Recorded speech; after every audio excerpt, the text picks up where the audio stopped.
Loki masih perlu menyelesaikan 3 masalah untuk naik kapal. Ika Cup ternyata menjadi faktor yang paling krusial. Yang pertama adalah masalah ukuran Sunny. Luffy baru saja mengundang Loki untuk bergabung sebagai rekan. Sayap Raja Bajak Laut berdiri bersama menolak.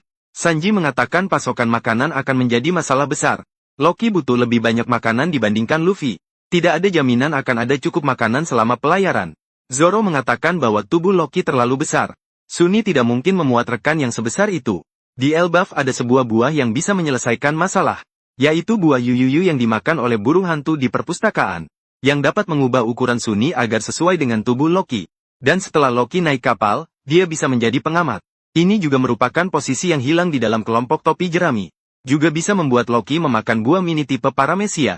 Kehidupan sehari-hari selama pelayaran berubah menjadi ukuran manusia biasa.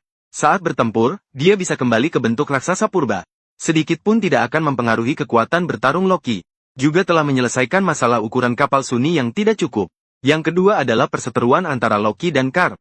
Kita semua tahu bahwa orang yang paling dikagumi Loki adalah Rox. Karena pemerintah dunia telah membunuh idolanya. Loki bahkan berani melawan ayahnya sendiri. Selama kerajaan raksasa bersekongkol dengan pemerintah dunia, dia akan berdiri di sisi yang berlawanan dengan Elbaf untuk bertarung.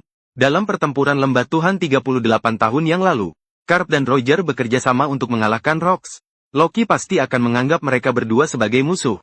Begitu mengetahui Luffy adalah cucu Garp, bagaimana mungkin ia bisa menjadi anggota kelompok topi jerami? Yang ketiga adalah bagaimana Luffy akan menaklukkan Loki. Tidak mungkin hanya dengan satu kalimat untuk menjadi temanku, kan? Pangeran kerajaan raksasa akan menaiki kapal dengan patuh.